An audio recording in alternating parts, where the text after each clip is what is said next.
Magandang buhay, mabuting tao. Ang ating aralin ngayon ay tungkol sa tayutay o pagwawangis na tinatawag ding metafora.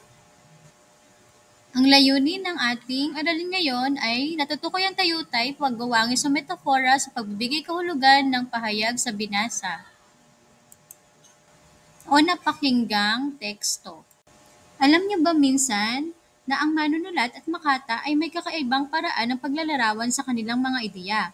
Gumagamit sila ng mga tayutay upang gawing mas makulay at mas malinaw ang kanilang sinasabi. Sa araling ito, tutukuyin natin ang isang uri ng tayutay na tinatawag na pagwawangis o metafora at bibigyan natin ng kahulugan ang mga pahayag mula sa binasa o napakinggang teksto. Ano ang pagwawangis o metafora? Ang pagwawangis ay isang uri ng tayutay na tuwirang naghahambing ng dalawang magkaibang bagay nang hindi gumagamit ng mga salitang tulad ng parang o gaya ng. Halimbawa, siya ang bituin sa entablado o siya ay bituin sa entablado. Ang kahulugan ay napakagaling niya at kapansin-pansin sa pagtatanghal. Pangalawang halimbawa, ang puso mo ay bakal. Ang metafora dito ay bakal at ang kahulugan ay matigas ang damdamin mo o ikaw ay walang awa. May mga tips sa pagtukoy ng pagwawangis. Una, hanapin kung may tuwirang pagtutulad ng dalawang magkaibang bagay.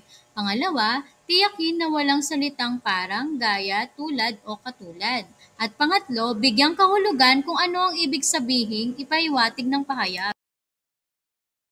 Para sa inyong pagsasanay, basahin ang mga pahayag at tukuyin kung alin ang pagwawangis.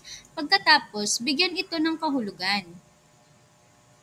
Sagot sa unang bilang, ito ay pagwawangis dahil ibig sabihin nito ay matapang. Pangalawang bilang, ito rin ay pagwawangis dahil ang ibig sabihin nito malungkot ang mga mata.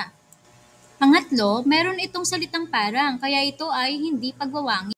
Pang-apat, ito ay pagwawangis dahil ang ibig sabihin ng haligi ay ama o sumusuporta sa pamilya.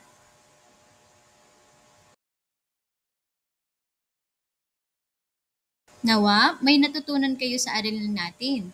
Tandaan niyo lagi mga bata ha, ang pagwawangis ay tuwirang pagtutulad ng dalawang magkaibang bagay.